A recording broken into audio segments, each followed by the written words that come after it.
ரசூலுல்லாஹி ஸல்லல்லாஹு அலைஹி வஸல்லம் இந்த அளவிட சொன்னாங்க. அல்லாஹ்வுடைய மார்க்கம் திருமண உறவை இதற்காக ஏற்படுத்துது. அதைத்தான் அல்லாஹ் குர்ஆன்ல சொல்றான், மின் ஆயாத்திஹி அன் ஹலக லக்கும் மின் அன்ஃபுசிக்கும் அஸ்வாஜன், உங்களிலிருந்தே உங்களுடைய மனைவிமார்களை அல்லாஹ் படைத்து உங்களுக்கு கொடுப்பதுடைய நோக்கம் லிதஸ்குனு இலைஹா. சுப்ஹானல்லாஹ், அந்த பெண்ணிடத்திலிருந்து நிம்மதியை பெறுவதற்காக. அந்த நிம்மதி தான் அந்த வாழ்க்கையை நகர்த்தும். வஜஅல பைனக்கும் மவத்தத வ ரஹ்மா. இப்போ ரிலேஷன்ஷிப்புடைய கணவன் மனைவியுடைய இந்த ரிலேஷன்ஷிப்புடைய பேஸ்மெண்ட் அல்லாஹ் சொல்கிறான். மவத்தா அளவற்ற எதிர்பார்ப்பற்ற காதல் இந்த இருவருக்கும், வரஹ்மா கருணை. காதல் லவ் ஏன் முதல்ல சொல்லிட்டு அதோடு நிறுத்தாம ஏன் அல்லாஹ் கருணையை கொண்டு வர, ரஹ்மத்தை கொண்டு வர்றானா, இரக்கத்தை கொண்டு வர்றானா? லவ்ங்கிறது ஒரு திருமணம் முடித்த முதல் வருஷம் 2 வருஷம் அல்லது குழந்தை பெக்கிற வரைக்கும், குழந்தை பெற்றெடுத்து வளர்க்குற வரைக்கும் இருக்கலாம். அதுக்கப்புறம் ஒரு ஆணுடைய பொறுப்புகளும் ஆணுடைய சிந்தனைகளும் நோக்கங்களும் மாறும்போது காதல் குறையும், அன்பு குறையும். அப்போ அந்த ரிலேஷன்ஷிப்பை இழுத்துட்டு போகிறதுக்கு ஒன்று வேணும், அது கருணை, அது ரஹ்மத். ஏன்னா அந்த பெண்ணுடைய அர்ப்பணிப்பை அவன் பார்ப்பான். அந்த பெண் அந்த குழந்தை பெற்றெடுப்பதற்காக படக்கூடிய சிரமத்தை பார்ப்பான். அந்த பெண் பட்ட தியாகங்களை பார்ப்பான். அந்த பெண் எல்லாவற்றையும் துறந்து தனக்காக வாழக்கூடிய வாழ்க்கையை பார்ப்பான். அதே மாதிரி ஒரு பெண்ணும் ஒரு ஆண் அந்த இரக்க குணத்தோட பார்ப்பான், அந்த கருணையோட பார்ப்பான். எல்லாத்தையும் விட்டுட்டு தன்னுடைய சிந்தனைகள், தன்னுடைய நோக்கங்கள், தன்னுடைய அழகு, தன்னுடைய வாழ்வு நேரம் எல்லாத்தையும் அந்த குடும்பத்துக்காக, குடும்பமுடைய முன்னேற்றத்திற்காக, பிள்ளைகளுடைய எதிர்காலத்துக்காக உழைக்கக்கூடிய அந்த கணவனுடைய கருணையை பார்ப்பா. அந்த அந்த அந்த லவ்வுக்கும் காதலுக்கும் மேலே.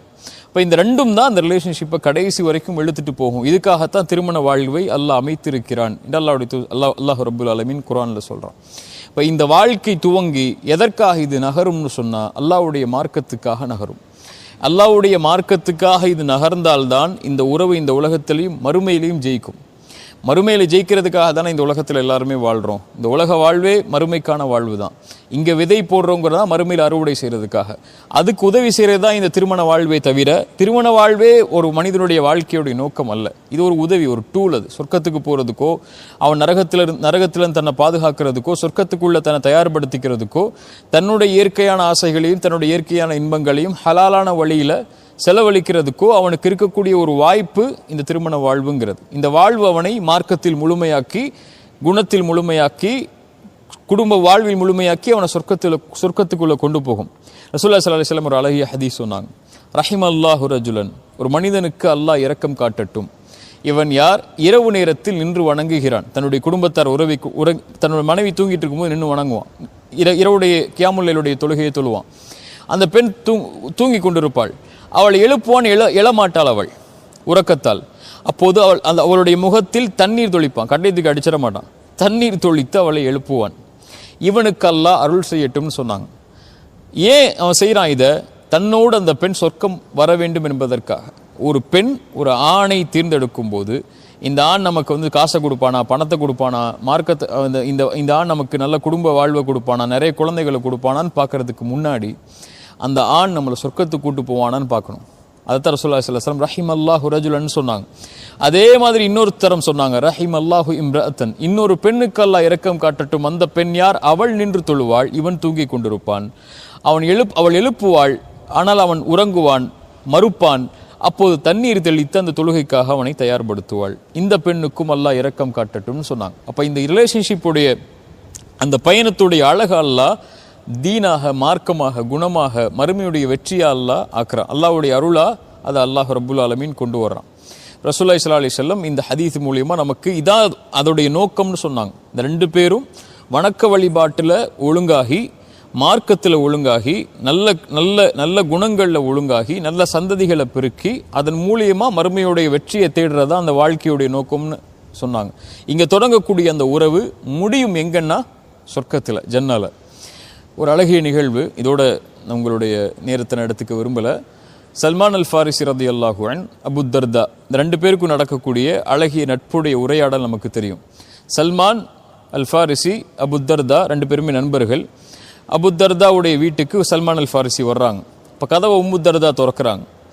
ஒரு அலங்கோலமான ஒரு நிலையில் இருக்கிறாங்க. அவங்க பார்க்குறதுக்கே கொஞ்சம் கஷ்டமான நிலைமையில். இப்போ சல்மான் கேட்குறாங்க உம்மு தர்தாவை பார்த்து, அபு தர்தாவுடைய மனைவியை பார்த்து, உம்மு தர்தா ஹிஜாபுடைய சட்டம் இறங்குறதுக்கு முன்னாடினால அவங்க பார்க்குறாங்க நார்மலாக. இப்போ ஹிஜாபுடைய சட்டம் இறங்குறதுக்கு முன்னாடி சல்மான் கேட்குறாங்க அவங்கள பார்த்து, ஏன் இப்படி இருக்கீங்க, என்ன ஏன் இப்படி அலங்கோலமாக இருக்கீங்க, அலங்கரிச்சிருக்கலாமே. இப்போ சொல்கிறாங்க, அபு தர்தாவுக்கு என்ன தேவை இருக்குது என்ன இடத்துல? அவர் எப்போ பார்த்தாலும் தொழுகிறார், எப்போ பார்த்தாலும் குர்ஆன் ஓதுறார், எப்போ பார்த்தாலும் நோன்பு வைக்கிறார். அப்படியா கதை சரி நான் உள்ளே வரேன்னு சொல்லி உள்ளே போகிறாங்க. சாப்பாடு வைக்கிறாங்க சல்மானுக்கு. அபூதர்தாவை கூப்பிட்றாங்க சல்மான் அல் ஃபாரிசி, வாங்க உட்காந்து சாப்பிடுங்கிறாங்க. அவர் சொல்லலாம் நான் நோன்புன்னு, நான் ஃபீலான நோன்பு தானே, நான் சாப்பிட மாட்டேன், நீ சாப்பிட்ற வரைக்கும் சாப்பிட்றியாங்கிறாங்க. சாப்பிட்றாங்க 2 பேரும் சேர்ந்து உட்காந்து. இரவு நேரம் வருது, சல்மான் தூங்க போகிறாரு. அபூதர்தா எழுந்து தொழ ஆரம்பிச்சார். சல்மான் சொன்னாங்க அபூதர்தா பார்த்து உட்காருங்க, உறங்குங்க. இப்போ சல்மான் சொன்னாங்க, அபூதர்தா சொன்னாங்க நான் தொழுகிறேனே, இல்லை இப்போ தொழ வேணாம். மறுபடியும் சல்மான் உறங்கினாங்க. அவர் தூங்குறாரான்னு பார்த்துட்டு மறுபடியும் எழுந்து நின்று வணங்க ஆரம்பிச்சிடறாரு. சொன்னாங்க உட்காருங்க, இது நம்முடைய தொழுவதற்குரிய நேரம் அல்ல. கடைசி இரவுடைய நேரம் வருது. சல்மான் அல் ஃபாரிசி அபூதர்தா 2 பேரும் எழுந்து தொழுகிறாங்க. காலை விடியல் வந்ததுக்கப்புறம் சல்மான் அல் ஃபாரிசி அபூதர்தாவை அழைச்சி சொன்னாங்க, அபூதர்தா நீ செய்கிற தப்பு, உன்னுடைய கண்ணுடைய கடமை இருக்குது, உன்னுடைய உள்ளத்துடைய கடமை இருக்குது, உன்னுடைய குடும்பத்தாருடைய கடமை இருக்குது, அல்லாஹ்வுக்கு செய்ய வேண்டிய கடமைகள் இருக்குது. அல்லாஹ்வுடைய கடமையில் மட்டும் சரியாக இருந்து குடும்பத்தாருடைய கடமையில் சரியில்லைன்னா அது உரிமை, அது அது அது அது உன்னை அளவுபடுத்தாது. எல்லாத்துலேயும் ஈக்குவலாக அதுதான் ஒவ்வொரு உரிமையை கொடுத்ததாகும். அந்த உரிமையை கொடுக்கலன்னா நாளைக்கு மறுமையில் குற்றவாளி அனுப்பினாங்க. இதை செய்தியை காலையில் ரசூலுல்லாஹி ஸல்லல்லாஹு அலைஹி வஸல்லம் கொண்டு போகிறாங்க. ரசூலுல்லாஹி ஸல்லல்லாஹு அலைஹி வஸல்லம் சொன்னாங்க சதக சல்மான் உண்மையை சொன்னார்னாங்க. அப்போது அபூதர்தா உம்முத்தர்தா சல்மான் அல் ஃபாரிசியுடைய இந்த உரையாடல் இதோடு முடியுது. உம்முத்தர்தா அதே நிலையில் தொடர்றாங்க, அல்லாஹ்வுடைய தூதரோடு இருக்கிறாங்க, நிறைய மார்க்க சட்டங்களை அறிவிக்கிறாங்க, கற்றுக்கொள்கிறாங்க, நிறைய மார்க்க சட்டங்கள்லேயே இருக்கிறாங்க. அபூதர்தா பெரிய செல்வந்தரல் நிறைய முயற்சி செய்கிறார், ஆனால் அவரால் செல்வந்தர் ஆக முடியலை. அபூதர்தா மரண நிறுத்த அடைகிறார். உம்முத்தர்தா அவருடைய மரண நிறுத்துக்கு பக்கத்துக்கு வராங்க. அப்போ சொன்னாங்க உம்முத்தர்தா அபூதர்தாவை பார்த்து, என் கணவரே, நான் உங்களை அடைவதற்காக என்னுடைய தந்தைகிட்ட என்னுடைய கரத்தை கேட்டீங்க, என் தந்தை உங்கள்கிட்ட கொடுத்துட்டார், நான் உங்களை திருமணம் முடித்தேன், இவ்வளோ காலம் வாழ்ந்துட்டேன். ஆனால் நான் ஆதரவு வைக்கிறேன், நாளைக்கு மறுமையில் உங்களுக்கு நான் மனைவியாக வருவதற்கு நான் உங்களிடத்திலே ஒப்பந்தம் செய்து கொள்கிறேன், நான் தேர்ந்தெடுக்கிற உங்களை மறுமைக்காக அப்படின்னு சொல்கிறாங்க. சுப்ஹானல்லாஹ். அந்த நிலையிலேயே அபூதர்தா மரணமாயிடுறாங்க. உம்முத்தர்தா அதுக்கு பின்னாடி வாழ்கிறாங்க. முஆவியா ரலியல்லாஹு அன்ஹு காலம் வரைக்கும் வாழ்கிறாங்க. முஆவியா ரலியல்லாஹு அன்ஹு ஹலீஃபாவானதுக்கப்புறம் உம்முத்தர்தாவை பெண் கேட்டு வர்றாங்க, அனுப்புகிறாங்க. முஆவியா ரலியல்லாஹு அன்ஹு உம்முத்தர்தா சொல்லி அனுப்புகிறாங்க, நான் என் கணவர் அபூதர்தாவை மறுமைக்காக ஒப்பந்தம் செய்து விட்டேன், என்னால் உம்மை திருமணம் செய்ய முடியாதுங்கிறாங்க. சுப்ஹானல்லாஹ். அதற்கு பிறகு அவங்க திருமணம் செய்யலை. ஏன்? மறுமைக்காக அவர்கள் தன்னை தயார்படுத்தி தன் கணவரை மறுமையில் சந்தித்து அவரோடு மறுமையில் வாழ வேண்டும் என்று ஆசைப்படுவதற்காக. சுப்ஹானல்லாஹ். இது மறுமைக்கான உறவு, இது அல்லாஹ்விற்கான உறவு. இப்போ இந்த உறவுடைய அடிப்படையில் தான் ஒரு கணவன் மனைவியுடைய வாழ்க்கை அமைந்தால் அந்த வாழ்க்கை இந்த உலகத்திலையும் மறுமையிலையும் வெற்றி பெறக்கூடிய வாழ்க்கை ஆகும். அல்லாஹ்வுக்கான நேசமாக, அல்லாஹ்வுக்கான விருப்பமாக கணவன் மனைவி இடையே வரக்கூடிய பிரச்சனைகள், சண்டைகள், சச்சரவுகள் எல்லாவற்றையும் அன்போடும் அருளோடும் அல்லாஹ்வுக்காகவும் மாற்றிக்கொண்டாங்கன்னா இந்த வாழ்க்கை என்பது இன்னைக்கு ரொம்ப எளிதான கண்ணியமான வாழ்க்கையாக அமையும். இந்த அடிப்படைகளை மட்டும் புரிந்து கொள்வோம். இந்த வாழ்க்கைக்கு தேவையான எல்லாவற்றையும் அல்லாஹ் அவனுடைய அருளால் அல்லாஹ் கொடுத்து கொண்டே இருப்பான். அல்லாஹ்விடத்தில் கேட்டால், யாராவது உங்களுக்கு நல்ல மனைவி வேணும், நல்ல குடும்பம் வேணும், குழந்தை வேணும், நல்ல வசதியான வாழ்க்கை வேணும் அப்படின்னா மூசா அலைஹிஸ்ஸலாமுடைய சம்பவத்தை நினைச்சு பார்த்துக்கோங்க. கடைசியாக சொல்கிறேன். மூசா அலைஹிஸ்ஸலாம் எல்லாம் இல்லாமல் தனிமை என்று இருள் என்ற ஒரு நாள் மூசா அலைஹிஸ்ஸலாமுடைய வாழ்க்கையில் வருது. நடந்து போய்கிட்டே இருக்கிறாங்க, எங்கே போகிறன்னே தெரியாமல்.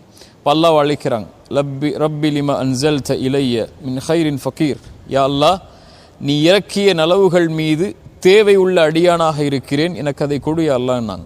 நீ என்மேல் பொழிந்திருக்கக்கூடிய நன்மைகளுக்கெல்லாம், என்மேல் இறக்கி இருக்கக்கூடிய நன்மை ஹைருக்கெல்லாம் நலவுக்கெல்லாம் நான் தேவை உள்ளவனாக இருக்கிறேன் யா அல்லாஹ். ரப்பி லிமா அன்ஸல்த இலைய மின் ஹைரின் ஃபகீர், அதற்கு தேவை உள்ளவனாக ஃபக்கீராக நான் இருக்கிறேன், அதை எனக்கு கொடுன்னாங்க. அதற்கு பிறகுதான் அல்லாஹ் ரப்புல் ஆலமீன் மூசா அலைஹிஸ்ஸலாமுக்கு ஒரு குடும்ப வாழ்வு எல்லாம் அந்த பெண் அனுப்புனா, அந்த பெண்ணுடைய தந்தைகிட்ட பேசுனாங்க, திருமணமாச்சு, ஒரு குடும்ப வாழ்வு, அவருடைய வீடு என்றெல்லாம் அமைந்தது. அல்லாஹ்விடத்தில் நம்ம தேவைகளை கேட்கணும், நம்முடைய அல்லாஹ்விடத்தில் முறையிடணும். ஒரு ஆண் இப்படி ஒரு பெண்ணை பார்க்கணும், ஒரு பெண் இப்படி ஒரு ஆணை பார்க்கணும். பார்த்தாலும் அல்லாஹ்விடத்தில் இஸ்திகாரா தொழுகையின் மூலமாக நாம் அல்லாஹ்விடத்தில் தேர்ந்தெடுப்ப கேட்கணும். யா அல்லாஹ், இது எனக்கு சரியாக வருமா, நீ சொல்லி யா அல்லாஹ், இது ஷர்னா நீக்கிற ஹைர்னா எனக்கு கூட வச்சிரு. இன்னைக்கு பல ஊர்களில் என்ன பண்ணுறாங்க, இஸ்திகாரா தொழுகைன்னு சொன்னால் சீட் எழுதி போட்டு பார்க்குறாங்க, ஆம் இல்லை, அல்லது 3 சீட் எழுதி போட்டு இது எடுத்தா இது வந்துச்சுன்னா யா அல்லாஹ் அவன் முடிவு, இது வந்துச்சுன்னா அவன் முடிவுன்னு இஸ்திகாரா தொழுகையை கொண்டு முடிவு எடுக்கிறாங்க. இதெல்லாம் மூட பழக்கம். இதெல்லாம் இஸ்திகாரா என்பது. இஸ்திகாரா என்பது அல்லாஹ்விடத்தில் கேட்போம், ஒரு உறவை முன்னெடுத்து, அல்லாஹ் இந்த மாதிரி ஒரு பெண் பார்த்துருக்க, இது எனக்கு ஹைர்னா இது எனக்கு நெருக்கமாக்கு, இது ஷர்னா என்னை விட்டு நீக்கிறியா அல்லாஹ். அல்லாஹ் வழிகாட்டுவான், அந்த வழி அல்லாஹ் லேசாக்குவான், அல்லது அந்த வழி அல்லாஹ் சிரமமாக்குவான். சிரமமாகுதுன்னா இது அல்லாஹ்விடத்தில் ஏதோ ஹைர் இல்லை நமக்கு அப்படின்னு அல்லாஹ் உணர்த்துறான்னு அர்த்தம். இப்படி தான் அல்லாஹ்வுடைய வழிகாட்டல் அமையும். அல்லாஹ்விடத்தில் ஒப்படைச்சிட்டோன்னா அல்லாஹ் அதுக்கு வழிகாட்டலுடைய காரியங்கள் அல்லாஹ் லேசாக்கிடுவான். இஸ்திகாரா மூலமாக தேர்ந்தெடுத்து ஒரு உறவு அமைந்தால் அந்த உறவை அல்லாஹ்வுக்காக, அல்லாஹ்வுடைய திருப்திக்காக, மறுமைக்காக இந்த சஹாபாக்களுடைய வரலாறுகளை போல் நாம் ஆக்கி கொண்டால் இந்த உலக வாழ்க்கையும் மறு உலக வாழ்க்கையும் சந்தோஷமாக அமையும். ஒரு மனிதனுடைய நிம்மதியே இந்த உலகத்தில் பெண்ணிடத்தில் தான். அந்த பெண்ணே அவனுக்கு சரியாக அமையலைன்னா அவனுடைய முழு வாழ்க்கையும் கெட்டு போயிடும். ஒரு தவறான உறவுக்குள்ள ஒரு ஆணோ, ஒரு தவறான உறவுக்குள்ள ஒரு பெண்ணோ, ஒரு மீனான பெண்ணோ அல்லது மீனான ஆணோ ஒரு தவறான உறவுக்குள்ளே வந்துட்டாங்கன்னு சொன்னால் அவங்களுடைய முழு ஈமானும் அவங்களுடைய முழு வாழ்க்கையுமே இழிவா அல்லது முழு வாழ்க்கையுமே கவலையாக கஷ்டமாகக்கூடிய சூழலை தான் நம்ம பார்க்குறோம். அதில் உறவுகளை தேர்ந்தெடுக்கும் போதோ தேர்ந்தெடுப்பதற்கு முன்னதாகவோ நிதானமாக சோஷியல் மீடியாக்கள் எல்லாம் தேடாமல் கண்ணியமான முறையில் குடும்பத்தார் இடத்துல பேசி, நம்ம குடும்பத்தார்கள் அவங்க குடும்பத்தார் இடத்துல பேசி, இப்படி கண்ணியமான முறையில் முறையான முறையில் அல்லாஹ்வுடைய மார்க்கம் சொல்லக்கூடிய வழிகாட்டலோட ஹராம் கலக்காமல் எந்த ஒரு ஹராமான நிலையில் ஆரம்பிக்கக்கூடிய உறவும் ஹலாலில் போய் முடியாது. அல்லது பெரிய ஒரு அப்படி அது போயிட்டு இருந்துச்சுன்னா அதில் பரக்கத்து இருக்காது. அல்லாஹ் அதில் அவனுடைய அருளை வச்சிருக்க மாட்டான். அப்படி ஹராமை செஞ்சிருங்கன்னா அதிலிருந்து விலகி ஹலாலுக்குரிய காரியங்களை தேடி போய் திருமணத்தை ஹலாலான முறையில் நடத்துறதுக்குரிய சூழலை நீங்கள் ஏற்படுத்தி கொண்டீங்கன்னா அல்லாஹ் அதில் மிகப்பெரிய அல்லாஹ் பரக்க செய்வான். அப்படி முறைப்பட்ட முறையில் எளிமையாக திருமணம் செஞ்சு அழகான கண்ணியமான வாழ்வை அல்லாஹ் வாழ்கிறதுக்கு உங்களுக்கும் அல்லாஹ் நமக்கும் அருள் செய்யட்டும். ஜஸாக்குமுல்லாஹு ஹைரன், பாரக்கல்லாஹு ஃபீக்கும். அகூலு கௌலி ஹாதா அஸ்தக்ஃபிருல்லாஹ் லி வலக்கும். அஸ்ஸலாமு அலைக்கும் வரஹ்மத்துல்லாஹி வபரகாத்துஹு.